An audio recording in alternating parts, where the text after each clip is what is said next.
شاید میں نے پہلے بھی دو ایک نشستوں میں ایک بات عرض کی تھی کہ ہم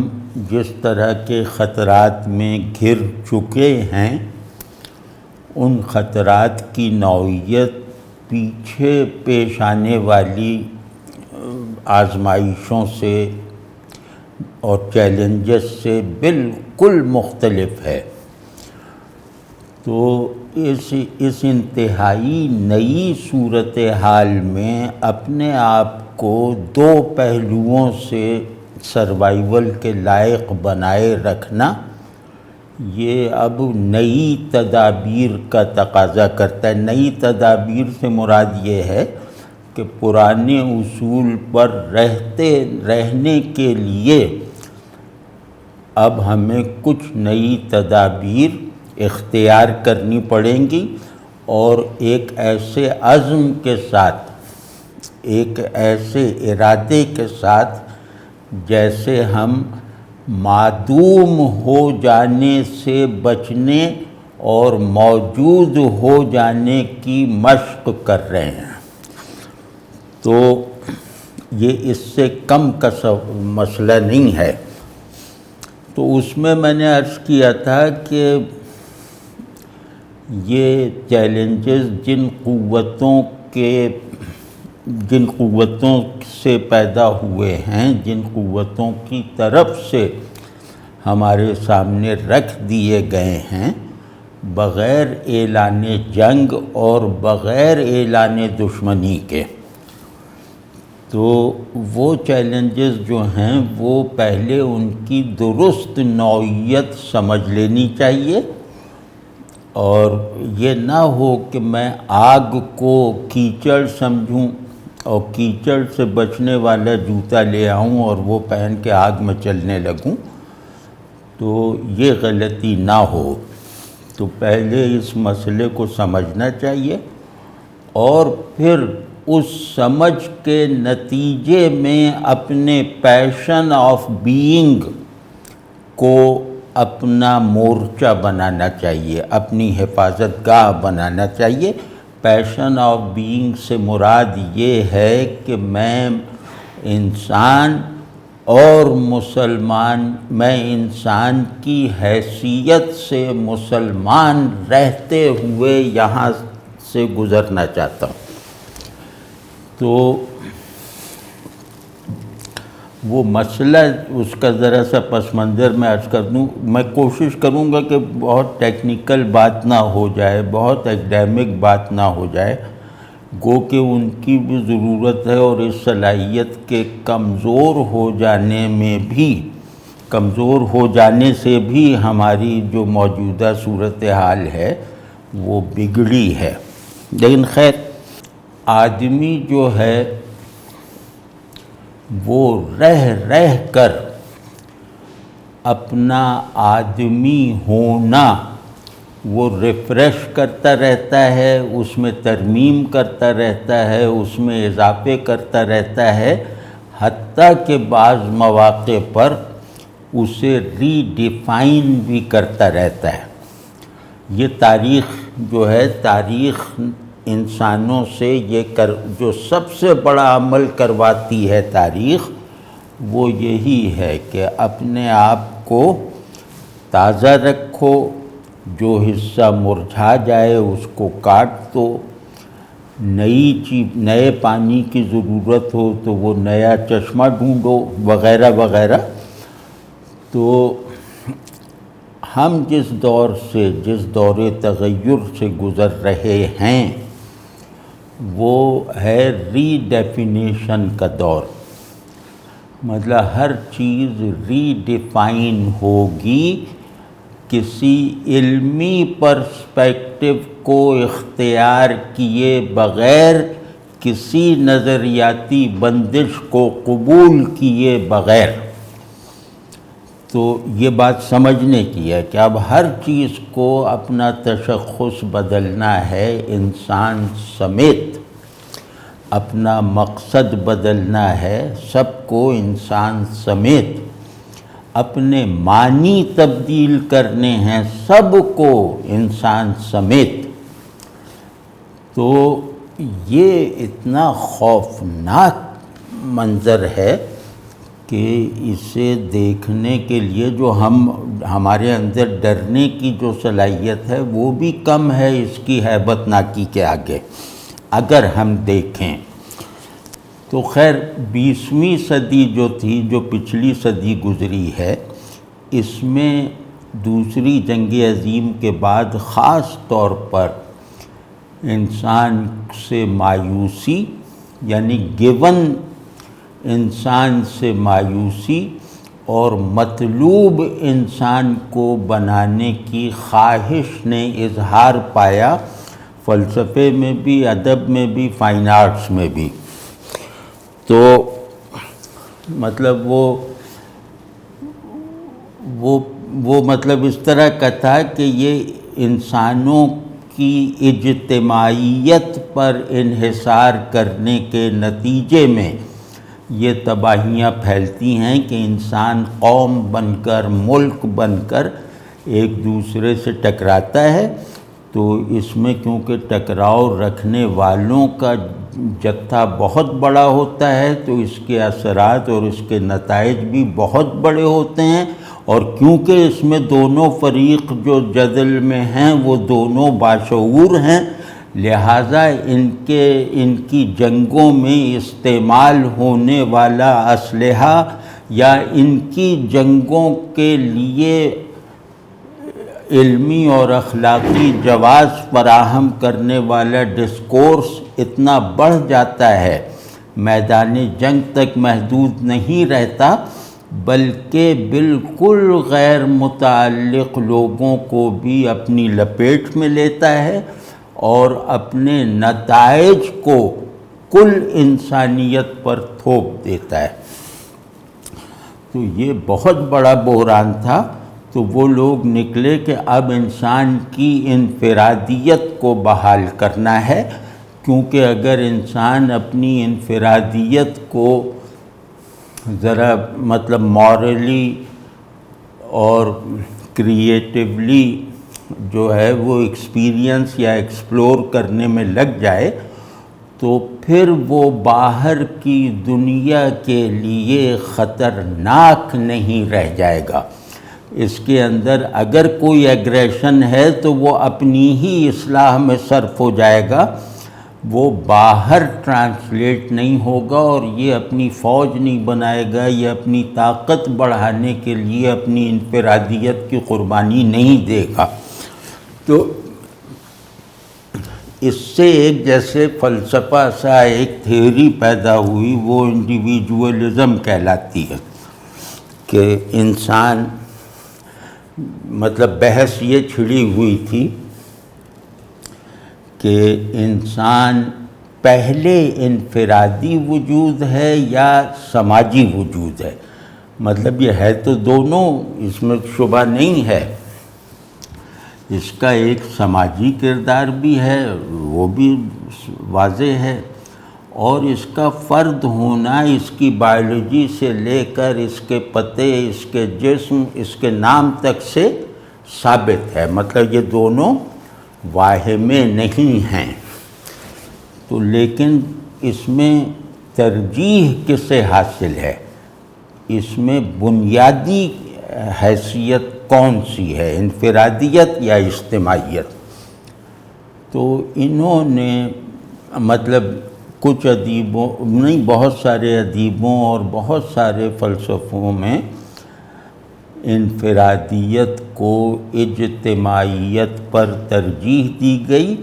یہاں تک کہ اجتماعی آرڈرنگ جو ہے اس کو دھوکہ قرار دیا گیا، اس کو فرد کی آزادی میں مداخلت سمجھا گیا اور بتایا گیا۔ تو مطلب ایک ٹوٹل انڈیویجولزم کا مطلب یہ ہے کہ ہر آدمی اپنا اور اپنی دنیا کا جیسے خود مختار حاکم ہے، یہ جو کچھ بھی کرے گا وہ اپنی انفرادیت کی تعمیر کو جاری رکھنے کے عمل کے طور پہ کرے گا، مطلب اس کا ہر عمل، اس کی ہر سرگرمی، چاہے ذہنی ہو چاہے عملی ہو، وہ اس کا مقصود یہ ہے کہ وہ اس کی انفرادیت کو کمال کے راستے پہ رکھیں، اس کی تعمیر اور تشکیل کے عمل کو، جیسا عمل یہ چاہتا ہے اس کی خواہش کے مطابق جاری رکھیں۔ اور اس خواہش پر ظاہر ہے کہ یہ خواہش اجتماعی اثرات اور سوشل آرڈرنگ وغیرہ سے بے نیازی کی حالت میں ہے، بلکہ ایک طرح سے لا تعلقی کی کیفیت میں ہے، لہٰذا اس پر کوئی صحیح غلط یا مفید اور مضر یا اخلاقی اور غیر اخلاقی کا حکم نہیں لگایا جائے گا۔ ظاہر ہے آدمی اپنے ساتھ اپنے ہی میں رہ رہا ہے، اپنا ہی مکان ہے، اپنا ہی مکین ہے، تو اس پہ تو کوئی قانون وارد نہیں ہو سکتا نا، یہ تو کسی بھی قانون کی زد میں ویسے ہی نہیں آئے گا۔ تو گویا اس کا مطلب یہ ہے کہ آدمی کے جو ایلیمنٹس آف ڈیفینیشن تھے، یعنی تصور انسان کے لیے بنیادی چیزوں کی حیثیت رکھنے والے جو تصورات تھے، وہ بالکل مدھم پڑتے گئے، مسخ ہوتے گئے، غیر اہم اور irrelevant ہوتے چلے گئے، ineffective ہوتے چلے گئے، کہ آدمی خیر پہ رہے، شر سے بچے، آدمی کچھ چیزوں میں پابندیوں کو قبول کرے، آدمی اپنی آزادی کو ذمہ داری سے استعمال کرے، وغیرہ وغیرہ، جو ہمارا کلاسیکل تصور انسان ہے۔ اور وہ یہ کہ اس میں دوسرا جو ہے وہ میری انفرادیت کے لیے لازم ہے، مطلب ہمارے تصور کے مطابق دوسرا اصل میں میری انفرادیت میں توسیع کرتا ہے، اس کی معنویت میں اضافہ کرتا ہے، اس کی کیفیت میں جو ہے وہ ایک سچا ابھار پیدا کرتا ہے۔ تو یہ سب ظاہر ہو سب رد ہو گئے، اور مطلب یہ کہ اب آدمی مورل سیلف بھی نہیں رہا، اب آدمی جو ہے وہ اس کا جو کوئی ماننے اور جاننے والی قیدیں بھی اس پہ نہیں رہ گئیں، تو اس نے گویا اپنے ذہن سے لے کر اپنے جبلی وجود تک کو ایک ہی مقصود کی طرف متوجہ کر دیا، اور وہ مقصود تھا لذت۔ انفرادیت پسندی میں جو چیز سب سے بنیادی حیثیت رکھتی ہے، ملنے کی حالت میں بھی اور نہ ملنے کی صورت میں بھی، وہ ہے لذت۔ تو اب یہ لذت کی اس وقت کی میری کوئی ہے کہ وہ سرکشی میں ہے تو سرکشی میں کر دی، لیکن سرکشی کا اظہار باہر نہیں ہونے دیا، وہ کسی بھی صورت میں ہے تو وہ مجھے لذت میں رہنا ہے، حتیٰ کہ لذت کی طلب کو بھی جو ہے وہ مجھے جیسے خوشگوار بنانا ہے، یعنی لذت کی طلب بھی جیسے میرے لیے ایک جذبہ ہستی بنی رہے۔ تو آدمی گویا لذت کی منزل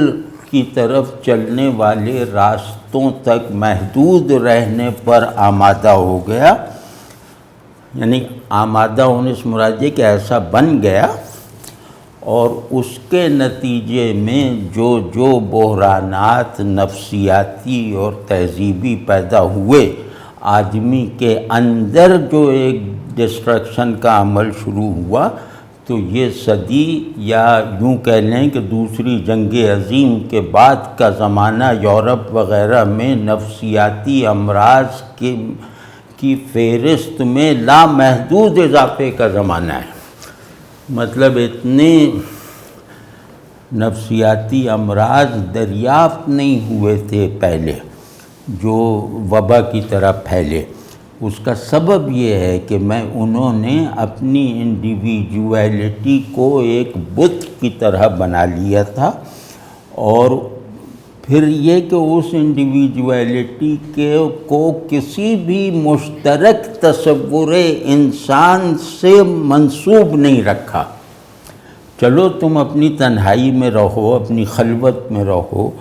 اپنی انفرادیت کی حفاظت کرتے رہو، اس کے سلسلے میں حساس رہو، کہتے رہو کہ دوسرا بھاڑ میں جائے، لیکن یہ کہ میری تنہائی اور میری انفرادیت، ان دونوں کا مجموعہ کسی ایسے تصور انسان سے تصدیق حاصل کرنے کا پابند ہے نا جو مشترک ہو، معروف ہو اور موجود ہو۔ تو اس سے یہ ہوا کہ انسان خود اپنے لیے ایک کیاس بن گیا، ایک انارکی بن گیا، ایک معمہ بن گیا، اور رفتہ رفتہ اپنے لیے ناگوار ہو گیا، یعنی انفرادیت اس پر بوجھ بن گئی، کیونکہ وہ اس کے لیے بنا نہیں تھا نا۔ تو اب اس کے نتیجے میں یہ دور پیدا ہوا ہے۔ مطلب میں محدود کر کے بات کر رہا ہوں، یہ تو بہت زیادہ پھیلا ہوا وہ ہے۔ تو اس وقت بھی انسان کی اجتماعی حیثیت پر نظریاتی زور دینے والی قوتیں بہت سی تھیں۔ مثال کے طور پہ مارکسزم جو تھا، سوشلزم وغیرہ، یہ انسان کی اجتماعیت پر اصرار کرتے تھے، اور دوسری طرف جو ادب اور فنون لطیفہ یا ایگزسٹینشیلزم یا نفسیاتی فلسفے جو ہیں وہ انڈیویجولزم کی دعوت دیتے تھے، اس کی پشت بنائی کرتے تھے۔ لیکن پھر بھی ایک بیلنس برقرار تھا۔ انفرادیت کو غلط طور پر اپنا گھر بنا لینے والا بھی ایک حد سے آگے نہیں جا پاتا تھا، کیونکہ ایک اجتماعیت گویا ہوا کی طرح چل رہی تھی جو اس کی تنہائی میں بھی داخل ہوتی تھی اور اسے احساس دلاتی تھی کہ تم جو اس بند حجرے میں سانس لے رہے ہو یہ میری وجہ سے لے رہے ہو۔ تو وہ ایک بیلنس بہرحال تھا، لیکن اس میں جو میدان میں موجود جو فریق تھا اس میں کامیابی اسے ملی ہے جو دونوں تھیوریز میں سے کسی کا بھی حامی یا مخالف نہیں تھا، اور وہ ہے کیپٹلزم۔ یعنی کیپٹلزم کی بلا سے انڈیویجولزم پھیلے یا وہ کیا کلیکٹیوزم پھیلے، تو وہ تو جیسے بس وہ مچان پہ بیٹھا ہوا ہے کہ رینج میں کون آتا ہے، تو اسے وہ ایک ہی وقت میں انڈیویجولسٹ ہو سکتا ہے اور اسی آن میں وہ کلیکٹیوسٹ ہو سکتا ہے، وہ سوشلسٹ ہو سکتا ہے۔ تو یہ جو کیپٹلزم کا یہ جو تاریخ میں فیصلہ کن رول سامنے آیا غالباً پہلی مرتبہ، کہ اس نے انفرادیت کو بھی مفید بنا دیا، یعنی کہ انفرادیت کی مارکیٹ ویلیو جو بننی تھی وہ بنا دی، اور اجتماعیت کا بازار میں جو دام بڑھانا تھا وہ بھی بڑھا دیا۔ تو اس نے ان دونوں کو اپنی کموڈٹی بنا کر ان کو زینت بازار بنا دیا، یعنی ان سب میں اپنے مفادات کے حصول کے امکانات تلاش کر کے انہیں عمل میں لا کے دکھا دیا۔ اب اس کا یہ نتیجہ ہے کہ ہم بھگت رہے ہیں کہ ہمارے اپنے بارے میں تصور میں کوئی کرسٹلائزیشن نہیں رہ گئی ہے۔ کرسٹلائزیشن کا مطلب یہ ہے کہ ہم تیقن کے ساتھ یہ نہ جان سکتے ہیں، نہ بتا سکتے ہیں، نہ محسوس کر سکتے ہیں کہ ہم کیا ہیں۔ ہم کیا یعنی تم کیا ہو، اگر اس سوال کو پورے کرۂ ارض پہ پھیلا دیا جائے اور ہر باشعور و بالغ آدمی کو اور خاتون کو یہ دے دیا جائے، تو وہ جو جوابات ہوں گے وہ انسان کے حال سے اور مستقبل سے مایوس کر دیں گے۔ وہ ایسے ایسے جوابات سامنے آئیں گے۔ اس کا سبب یہ ہے کہ تصور کو جنریٹ کر دینے والا جو کلیکٹیو آئیڈیا تھا وہ کیپٹلزم نے کباڑیوں کو بیچ دیا ہے۔ تو اس نے کیا یہ کہ ہمارے لیے جو قیمتی چیزیں تھیں وہ انہیں کباڑیوں کو بیچ دیا، اور جو ہمارے لیے ادنیٰ درجے کی چیزیں تھیں انہیں ہیرے جواہرات اور یاقوت منوانے میں کامیابی حاصل کر کے ان کی قیمت بڑھا دی۔ تو اب اس کا نتیجہ کچھ نکلنا تھا نا، کہ یہ جو انسان کا انکار بلا سبب، انسان کا اقرار وہ بھی بلا سبب، یہ جب فضا آدمیوں کے اندر یعنی انسان کے اندر نفسیاتی اور تہذیبی دونوں پیرایوں میں سرایت کر گئی تو پھر آج کے دور نے جنم لیا۔ یہ جو دور ہے مطلب آسان تو ہو گئی نا یار، یہ تو بالکل جیسے رپورٹنگ کر رہا ہوں، تو اس میں کوئی وہ نہیں ہونا چاہیے۔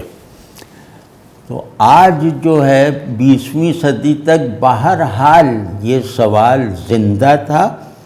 اور انسان کے مطالعے کی نظریاتی روایت، فلسفیانہ روایت، یا انسان کے جو ایبسلیوٹ ایسنس آف ڈیفینیشن ہے اس کو ماننے کی روایت وہ زندہ تھی۔ لیکن آج یہ جھگڑا اگر چھیڑا جائے، اٹھایا جائے کہ انسان کیا ہے، انفرادی ہے یا اجتماعی وجود ہے، تو آج یہ سوال ایبسرڈ ہے، بے معنی ہے۔ اور یہ جیسے ایسا ہی ہے کہ آپ کیا نام ہے وہ جو ناسا والوں کو اڑن کھٹولے کی کہانیاں سنائیں، تو ناسا کے خلا بازوں کے آگے اور دوربین والوں کے آگے اڑن کھٹولے کی کہانیاں وہ پھر بھی ان کے لیے کچھ پرلطف ہو سکتی ہیں، لیکن یہ سوال ان کے لیے جیسے وہ شاید اس کو سننے کو بھی جو گوارا نہ کریں کہ انسان در اصل ہے کیا۔ تو یہ سوال ہی بے معنی، جو دل چاہے کہو، انفرادیت کے لیے باطن کا ہونا ضروری ہے، اجتماعیت کے لیے کلیکٹیو آرڈر اور کلیکٹیو آئیڈیا کا ہونا ضروری ہے۔ تو نہ اب کوئی آدمی کا باطن رہ گیا ہے، نہ تنہائی خالص رہ گئی ہے، نہ اس کا کوئی ایسا سوشل آرڈر ہے جو خیر کے اصول پہ چل رہا ہو، جو فلاح کی کل پہ گھوم رہا ہو، اور نہ مطلب اس کی سوسائٹی کو اپنی تشکیل کے لیے کسی بھی بے لچک ضابطے کی ضرورت ہے۔ تو 20ویں صدی کے انفرادیت پسندوں نے جو ایک بے لگام روش اختیار کی تھی، آج سوسائٹی اسی راستے پر گامزن ہے۔ آج یہ کلیکٹیو سیلف اس طرف چل پڑا ہے۔ تو ہم آپ سب دیکھ سکتے ہیں، سب آسانی سے محسوس کر سکتے ہیں، ہمیں چاہے اپنا نام نہ لکھنا آتا ہو، لیکن یہ بات ہمارے سامنے کہی جائے تو ہم اس کی تصدیق کرنے کی مطلب قابلیت رکھتے ہیں، صلاحیت رکھتے ہیں، اور وہ یہ ہے کہ کیوں بھئی آج آدمی جو ہے وہ ایک بڑی مشین کے پرزے کی طرح بن کر نہیں رہ گیا ہے جس کا کوئی باطن نہیں ہوتا۔ تو مطلب کم از کم ہم لوگوں یا کسی بھی تصور کلاسیکی تصور انسان میں رہتے ہوئے اپنے آپ کو زندگی کے سفر میں آگے بڑھاتے رہنے کی جد و جہد کرنے والے تمام لوگ یہی کہیں گے کہ مطلب ورکنگ آورز کا تصور نہیں رہ گیا، وہ جتنا آپ بڑے افسر بنیں گے اتنا بڑے غلام بنیں گے وغیرہ وغیرہ۔ تو اور مشین کا پرزہ بن گئے ہیں، تو یہ اس کا مطلب ہے کہ ہمارا کوئی باطن نہیں ہے، اور ہمارا باطن احساس کا جنریٹر ہے، ہمارا باطن تصورات کا وہ ماخذ ہے۔ تو اگر یہی نہیں رہ گیا تو کیا انڈیویجول اور کیا کلیکٹیو سیلف، یہ مطلب سب بے معنی ہے۔ تو اب ہم جو کہتے ہیں، دیکھو کتنے فخر سے ہم کہہ سکتے ہیں موجودہ صورتحال میں کھڑے ہو کر، یہ بات بہت فخر سے کہہ سکتے ہیں، اور اگر وہ نہ سنیں تو دو چار کو زبردستی سنوا دیں تو وہ احساس کمتری میں مبتلا ہو جائے گا۔ اس کا ڈر جو ہے وہ احساس کمتری میں، اس کی کراہت جو ہے وہ شرمندگی میں بدل جائے گی، صرف انسان کی اس ڈیفینیشن سے جو ہمیں دی گئی ہے۔ وہ ہے کہ انفرادیت ہو یا اجتماعیت، یعنی کلیکٹیو مین ہو یا انڈیویجول مین، ان کی انفرادیت نوعی ہے۔ نوعی کا مطلب اسپیشیل ہے، کلی ہے، کہ میں منفرد ہوں تو میرے منفرد ہونے کی تعمیر جو ہے وہ انسان کے اجتماعی نظام سے ہوئی ہے۔ انسان کے اجتماعی وجود ہونے کے تقاضے کو پورا کرتے کرتے میری انفرادیت نے ترقی کی ہے، تکمیل کے راستے پہ گئی ہے۔ تو ہر آدمی منفرد ہے کیونکہ وہ آدمی، یعنی وہ الانسان کے آرکیٹائپ کا ایک مظہر ہے۔ اسے دیکھنا وہ کسی پاکستانی، ہندوستانی اور چینی کو دیکھنے کا عمل نہ ہو، اس کو دیکھنا کسی شناختی کارڈ ہولڈ کر لینے والے شخص کو دیکھنے کا عمل نہ ہو، اسے دیکھنا گویا انسان کو اس کی کلیت اور مجموعیت میں دیکھنا ہو جائے۔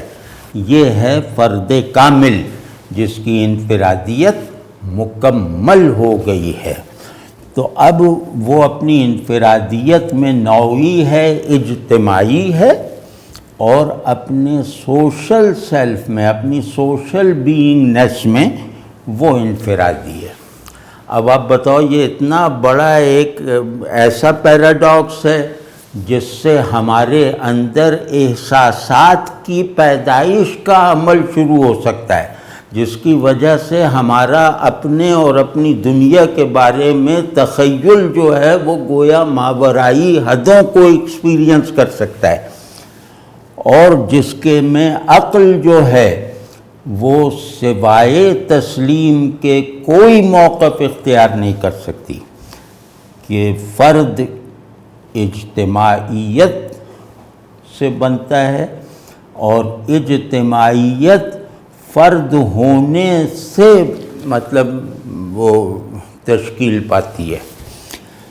تو یہ ہمارا تصور ہے، اور یہ تصور جو ہے میرا اندازہ یہی ہے کہ یہ اپنی جگہ بنا سکتا ہے، دو طرح سے بنا سکتا ہے، کہ ایک تو یہ کہ ہم غالب ہوں تو بنا ہی لے گا، لیکن آج کے لوگ جو ہیں، یہ جو پوسٹ ماڈرن کنڈیشنز میں پروان چڑھی ہوئی عقل اور یہ سب جو ہے، یہ بھی اسے قبول کر لیں گے کیونکہ اس کی ساخت پیراڈاکسیکل ہے۔ پیراڈاکسیکل میں مطلب ہے کہ دو مختلف چیزوں کو ایک دوسرے سے مشروط کر دیا جائے، جوڑ دیا جائے تو اسے پیراڈاکس کہتے ہیں۔ تو یعنی جس میں ہاں اور نہیں دونوں جمع ہو جائیں اور دونوں کام کریں اس کو بنانے میں، تو یہ پیراڈاکس ہوتا ہے۔ تو یہ جو ہے پیراڈاکس تو انہیں پسند ہے نا کہ بھئی یہ بھی صحیح وہ بھی صحیح، یہ بھی غلط وہ بھی غلط، جو ہے وہ غلط جو نہیں ہے وہ صحیح، جو چاہے آپ کہتے رہیں۔ تو یہ اس کی مارکیٹ ویلیو ہے، اس کی علم کی مارکیٹ میں ویلیو ہے اس طرح کے ایبسرڈ نظریات کی۔ تو جتنا آپ چیزوں کو ایبسرڈائز کرتے چلے جائیں گے اتنا موجودہ گلوبل صورتحال سے کامیابی کے ساتھ ہم آہنگ ہونے میں ترقی کرتے چلے جائیں گے۔ تو اب یہ جو ہے یہ مان لیں گے کہ ارے بھائی یہ تو عجیب بات ہے کہ فرد اجتماعی اور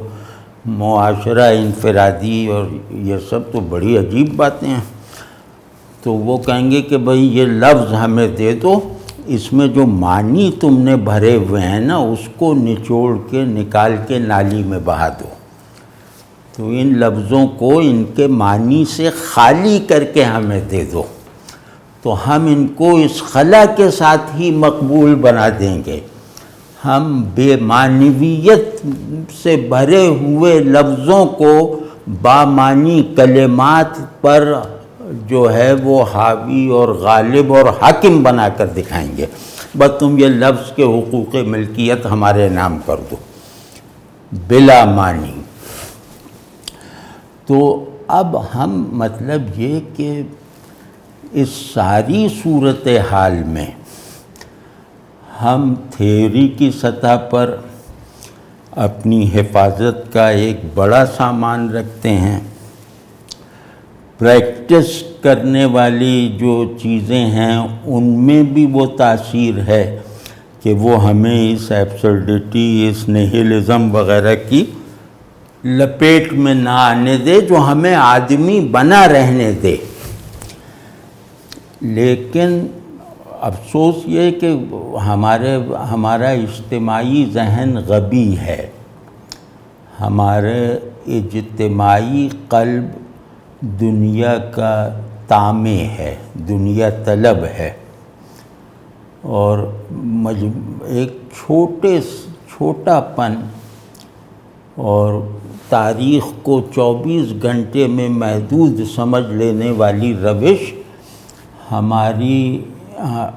انفرادیت اور اجتماعیت وغیرہ کے بیشتر حصے پر حاکم ہے۔ تو اب یہ تو مشکل کام ہے کہ ہم ان چیزوں کو علمی طور پر ریفریش کریں، ان کی اخلاقی تزئین کریں، ان کی جمالیاتی کشش پیدا کریں۔ تو یہ تو مشکل کام ہے کیونکہ اس کے لیے بڑا ذہن اور بڑی سیلف لیسنس چاہیے۔ تو سر دست کیونکہ ہنگامی حالات ہیں، اب سوچنے کی مہلت اتنی نہیں ہے، اب بس اٹھو اور کچھ کر گزرو۔ وہ ایک بات شاید میں نے پہلے بھی کہی تھی، آج بھی پس منظر کو بدل کے عرض کر رہا ہوں کہ تعلق کو فطری رکھو، تعلق کو اپنی سب سے بڑی صلاحیت سمجھو اور مانو اور اسے استعمال میں رکھو، اور تعلق بھی آرٹیفیشل نہ ہو، تعلق بھی مصنوعی نہ ہو، تعلق جیسے گروتھ کے عمل میں ہو، تعلق جیسے ایک آرگینک آرڈر میں ہو، فطری ہو، ورجن ہو، سیلف لیسنس کے ساتھ ہو، اور کسی مقصد کا حامل ہو، وہ مقصد جس کی طرف لپکنا سیلف لیسنس کے خلاف نہ ہو۔ تو یہ جو تعلق ہے نا، تعلق پہلا کیا ہے کہ جو میرے اندر تسکین پہنچانے والے احساسات کو مسلسل جاری رکھتا ہے۔ مجھے ایک تسکین کی ضرورت ہے نا، ایک ایسی تسکین جسے محسوس کرنے میں شرمندگی نہیں ہوتی، ایک ایسی فرحت جس کو میں اعلانیہ اون کر سکتا ہوں۔ تو جو میرے اخلاق کیا میرے عقائد کی بھی ضرورت ہے، تو وہ فرحت جو ہے وہ تعلق کی حس رکھے بغیر ممکن نہیں ہے، کیونکہ ہر المیہ اور تربیہ، ہر خوشی اور غم مجھے دوسرے کے حوالے سے میسر آتا ہے۔ تو اب اس میں جو ہے نا وہ یہ کہ آپ پہلی بات یہ ہے کہ تعلق ایک احساساتی آرڈر کی صورت میں ہے یا نہیں، یہ آپ کو یہ تجربہ بار بار کرواتا ہے یا نہیں کہ دماغ اس کے آگے بے بس ہو جائے۔ مطلب ایک محبت ہوتی ہے نا، تو اس میں دماغ بے بس ہو جاتا ہے، وہ کہتا ہے بھائی اپنے دوست کے لیے جا رہے ہو، وہاں تو خطرہ ہے، تو آدمی کہتا ہے ہونے دو، میں اپنے دوست کے ساتھ کھڑا ہوں۔ تو اب یہاں اس نے دماغ کو بے بس کر دیا نا اس جذبے نے۔ تو تعلق احساس ہے، تعلق پیشن ہے۔ احساس جب شعور کے آئیڈیل سے متعلق ہو جاتا ہے تو اس کے نتیجے کو پیشن کہتے ہیں، جو محسوسات کا بھی منتہا ہے اور تخیل اور تصورات اور مطلب ذہنی سرگرمیوں کی بھی ہائیسٹ فارم ہے۔ تو وہ پیشن پھر پیدا ہو جائے جس پیشن کو اپنی حفاظت کی ضرورت نہیں ہے، بس اسے صرف زندہ رکھو۔ تو اگر ہم پیشن تعلق کو اس کی فطرت یعنی پیشن بنانے میں، فطرت پر رکھنے میں کامیاب ہو جائیں اور احساسات تعلق کو، احساسات لا تعلقی کو بھی جو ہے وہ رفتہ رفتہ وہ پیشن بنا دیں جو پیشن قلب کو سیٹ آف وزڈم بناتا ہے، جو قلب کو ذہن سے زیادہ عقل مند بنا دیتا ہے۔ تو اس کے بغیر ہمارا سروائیول نہیں ہے۔ اور پھر یہ کہ یہ سب بہت آسان ہے کیونکہ یہ سب نیچرل ہے، مشکل ہوتا ہے آرٹیفیشل۔ نیچرل کیا، نیچرل کو تو ریکال کرنا ہے یا اس پہ گرد ورد آ گئی اس کو جھاڑ دینا، وہ تو میرے اندر سب موجود ہے۔ تو وہ جو ہے جب تک یہ نہیں ہوگا کہ دوسرا جو ہے وہ بہت اہمیت رکھتا ہے اور بعض اوقات مجھ سے زیادہ اہم ہو جاتا ہے میرے لیے، اس جملے پہ غور کریں۔ تو یہ جو اور پھر یہی حصے تعلق آگے چل کے مجھے جیسے یہ ریئلائز کروا دیتی ہے، مجھے پوری تصدیق قلبی کے ساتھ یہ منوا لیتی ہے کہ دوسرا یعنی میرا دوست، میرا پڑوسی یا کوئی بھی دوسرا جس کا نام دوسرا ہے، جس کا پتہ دوسرا ہے، وہ میری ہی توسیع ہے۔ یعنی میری آئی ایم نیس ادرنیس کو اگر اپنے اندر جذب کرنے کے قابل نہیں ہے تو وہ ہیومن آئی ایم نیس نہیں ہے۔ تو اب یہ دوسرا میری توسیع ہے، معنی میں بھی اور فارم میں بھی۔ فارم میں توسیع جب تم پر کھلے گی نا کہ دوسرا میرا دوست میری توسیع ہے، فارم میں بھی، صرف ایسنس میں نہیں، تو اس وقت پتہ چلے گا کہ ہیومن کلیکٹیوٹی اپنی درست اسپرٹ کے ساتھ کیا ہوتی ہے۔ تو ہم اتنی بڑی بڑی باتوں کو اپنی جیب میں رکھے پھر رہے ہیں، اور لیکن یہ کہ اسے نکالنے کی یا تو ہمت نہیں ہے یا اس پہ رغبت نہیں ہے کہ یہ تو بڑے بڑے کام ہیں، ہمیں بڑا بن کے کیا کرنا ہے، ہم تو ایسے ہی ہیں بھائی، اچھی طرح اچھا بستر مل جائے، اچھی گاڑی مل جائے، بس کافی ہے، یہ کن چکروں میں ہمیں پھنسوا رہے ہو۔ تو وہ پھر وہ الگ بات ہے پھر۔ تو اب میں اس بات کو زیادہ شدت اور وضاحت سے کہنے کے لیے ایک بات عرض کرتا ہوں، ایک جیسے تشبیہ، ایک تمثیل سی ہے کہ آپ سمجھ لیں کہ انسانیت اپنے مظاہر میں ایک باغ ہے جس میں بے شمار اونچے نیچے درخت اگے ہوئے ہیں۔ تو اس باغ میں ایک درخت ایسا ہے، ان ہزاروں درختوں میں ایک پیڑ ایسا ہے جسے مسلسل پانی نہ دیا جائے تو پورا باغ ویران ہو جائے گا، سوکھ جائے گا، اور وہ درخت ہے تعلق کا درخت، شجر تعلق۔ اگر شجر تعلق سیراب ہے ہماری تہذیب میں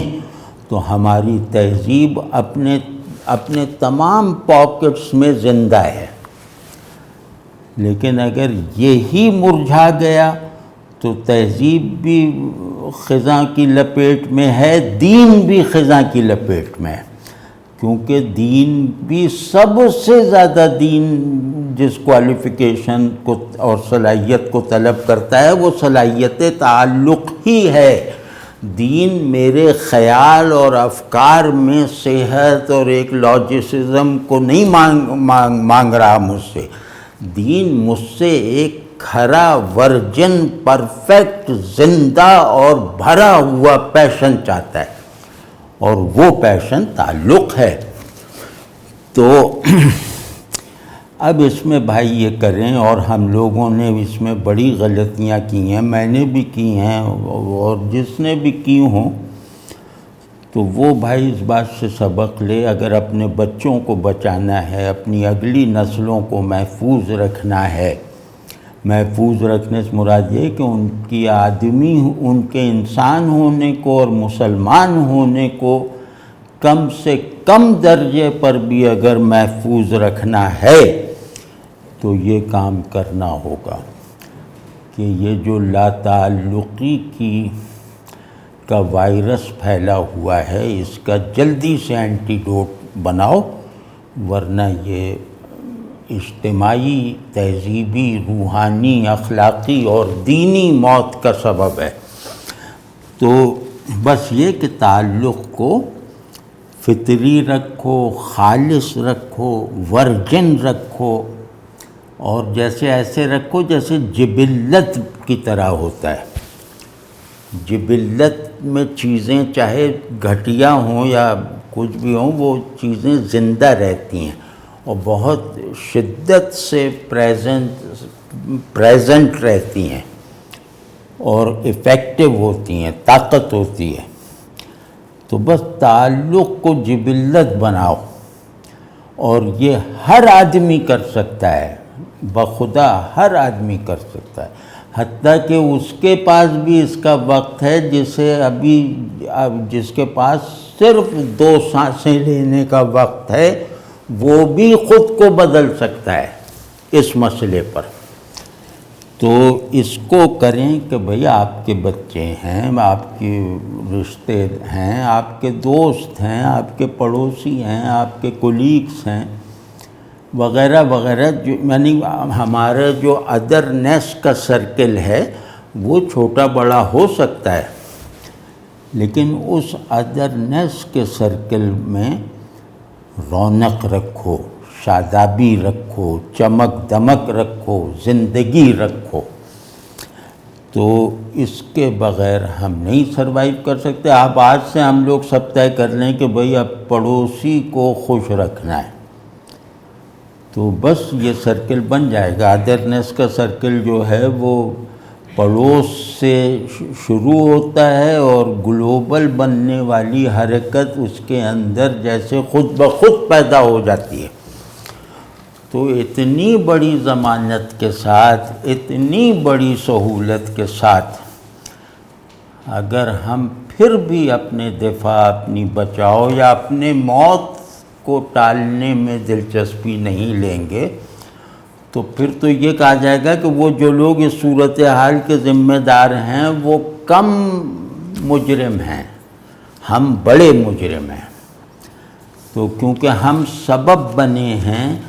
دنیا اور آدمی کو اس نوبت تک پہنچانے کا، ہمارا گھٹیا پن، ہماری دنیا پرستی، ہمارے چھوٹے چھوٹے مفادات کی کشش اور چھوٹی چھوٹی غرض اور مفاد تک محدود رہنے کی ضد جو اجتماعی ہو چکی ہے، اس نے گویا ان کیپٹلزم کو یہ سجھا دیا کہ مارکیٹ یہ ہے، یعنی شیطان کا چھوڑا ہوا کھانا اس بازار میں بک سکتا ہے، تو ہم اس کے بھی خریدار ہیں۔ ہمیں معلوم بھی ہو جائے نا کہ شیطان کا چھوڑا ہوا کھانا ہے، یا یہ شیطان کا اتارا ہوا کرتا ہے جس کی مارکیٹ ویلیو فرض کیا 5 کروڑ روپے ہے، تو ہمیں اس سے کوئی فرق نہیں پڑتا کہ شیطان کی اترن ہے۔ ہم مطلب جنید بغدادی کا خرقہ چھوڑ دیں گے، اس کو لے لیں گے کیونکہ اس کی قیمت زیادہ ہے۔ تو خدا کے لیے اس پستی سے، اس مطلب انسانیت دشمنی سے نکلو۔ اس گھٹن کے بانی بھی تم ہو اور شکار بھی تم ہو، یعنی ہم تم کیا مطلب ہم ہیں، میں ہوں، تو اس کے لیے بھائی کو ہر آدمی کر سکتا ہے کنٹریبیوٹ۔ تو اس میں محبت کرنا سیکھو۔ محبت وہ ہوتی ہے جو دل کو گلے میں دھڑکنے پہ مجبور رکھتی ہے۔ محبت ہمہ وقت ایک اعلیٰ درجے کا روحانی تھرل ہے۔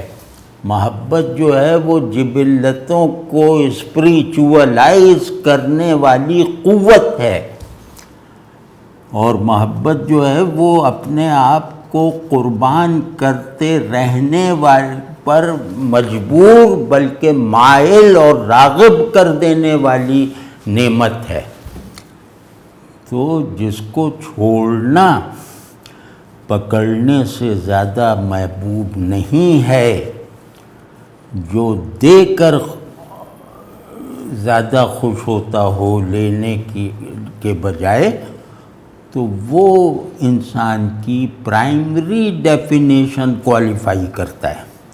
سیکنڈری ڈیفینیشنز اس کے بعد ہیں۔ ہمارے یہاں تو جیسے ایک دم وہ ہو گیا، اور پھر ہم نے جو خود کو پکڑا ہوا ہے، یعنی فرض کیا کہ مجھے کوئی کہے تم خود غرض ہو، تو پہلے یہ بات سننے والے کے لیے بامانی تھی، تو وہ یہ سن کے یا تو شرمندہ ہوتا تھا یا لڑنے لگتا تھا کہ میں کہاں کا خود غرض، مطلب اس کے جذبات متحرک ہو جاتے تھے۔ اب اگر کسی سے کہو کہ تم خود غرض ہو، تو اسے یہ سمجھنے میں دیر لگے گی کہ یہ میری تعریف کی جا رہی ہے یا وہ برائی نکالی جا رہی ہے، کیونکہ خود ہے کہاں۔ باطن سے خالی وجود خود کو خود کہنے کا مستحق نہیں ہوتا، تو اس کے اندر خود بننے کا بنیادی ساز و سامان ہی نہیں ہے، تو وہ بیچارہ اپنے آپ ہی سے لا تعلق ہے، اور اپنے آپ سے لا تعلقی کے جو اسٹینڈرڈ ری ایکشنز ہیں وہ اس سے بالکل ناواقف ہے۔ تو اب بہت کام کرنا ہے، اور اب کام اس طرح نہیں ہوگا کہ آپ آ کے مجھے نصیحت کریں، میں کسی اور کو واعظ کہہ دوں۔ اب بھائی اپنی اپنی ذمہ داری ادا کرو، اور کچھ نہ صحیح آخرت بہت دور ہے، ابھی اس کی طرف رغبت پیدا کروانا یا کرنا اپنے اندر یہ ذرا مشکل ہے، لیکن یہ تو بالکل سامنے ہے نا کہ تمہارے بچے خطرے میں ہیں، تمہاری آئندہ نسلیں ڈی ہیومنائزیشن اور وہ کیا نام ہے الحاد کے خطرے میں، یقینی چنگل میں ہیں، تو ان کے لیے کچھ کرو۔ چلو یہ تو حیوانوں میں بھی پایا جاتا ہے نا کہ ماں باپ جو ہیں وہ اپنے بچوں کے لیے قربانی دے دیتے ہیں، تو یہ کوئی بڑی چیز نہیں ہے، یہ نفس حیوانی کا تقاضا بھی ہے نفس انسانی کے ساتھ ساتھ۔ تو اس طرح کرو، اپنے آپ کو نثار کرتے رہنے کی مشق کرو۔ مطلب وہ آدمی کتنا محروم، کتنا اتھلا، کتنا خالی ہے، جو اس بات میں دلچسپی نہیں لگتا کہ کوئی تو ہو جس پر میں خود کو نثار کروں۔ تو جو بھی نثار ہونے کی حالت کو اپنی بنیادی کنڈیشن بنا لیتا ہے، اس سے زیادہ خودی کسی کو نصیب نہیں ہوتی، کیونکہ وہ جس پہ نثار ہوتا ہے اس کا تشخص بھی حاصل کر لیتا ہے۔ تو میں اپنے سے بلند کسی چیز پر نثار ہوں تو اس کے لیے خود کو ترک کرتا ہوں اس میں سما جانے کے لیے، تاکہ میں بھی بلندی کا ٹیگ اپنے اوپر لگانا کوالیفائی کر لوں۔ تو یہ ساری چیزیں مطلب ان کو نہ بھولنے دو، ان کو کتابوں میں نہ رہنے دو، اور ان میں ایک تخلیقی سوچ پیدا کرو، ایک آرٹسٹک ویژن سے چیزوں کو اور اپنے کو دیکھو، تو اور ایک جمالیاتی تسکین کے ساتھ، یعنی میں آپ کے لیے سیکریفائز کروں تو وہ تسکین صرف ذہنی یا صرف اخلاقی یا صرف اعتقادی نہیں ہے، وہ جمالیاتی تسکین بھی ہے کہ میں نے اسکیم آف ایگزسٹنس میں خوبصورتی کے لازمی عنصر کو اجالا ہے۔ تو یہ بھائی یہ سب کرنا ہے، اور اللہ کرے کہ ہم سب کریں، اور یہ کوئی تحریک وغیرہ کی صورت میں نہیں ہوتا۔ تحریکیں بے برکتی پیدا کرتی ہیں کہ ایک آدمی امام بن جائے، ایک آدمی لیڈر بن جائے، کیونکہ جن قوموں میں یا جن تہذیبوں میں بڑے آدمی کا ایسنس جو ہے وہ ختم ہو چکا ہو، منہا ہو چکا ہو، تو وہاں لیڈر بھی حیوانوں کی طرح ہوتا ہے اور اس کے فالوورز بھی جانوروں کی طرح بیہیو کرتے ہیں۔ تو ہمارے یہاں کیونکہ انسانی عظمت کا بیج اس مٹی میں ڈالا ہی نہیں ہم نے، تو یہ بہت خطرناک ہے کہ آدمی اپنے نام سے کوئی تنظیم بنائے یا کوئی وہ کرے، بالکل سیلف لیس ہو کر، بالکل گمنام رہ کر۔ سیلف لیسنس کی سب سے بڑی جو دلیل ہے نا،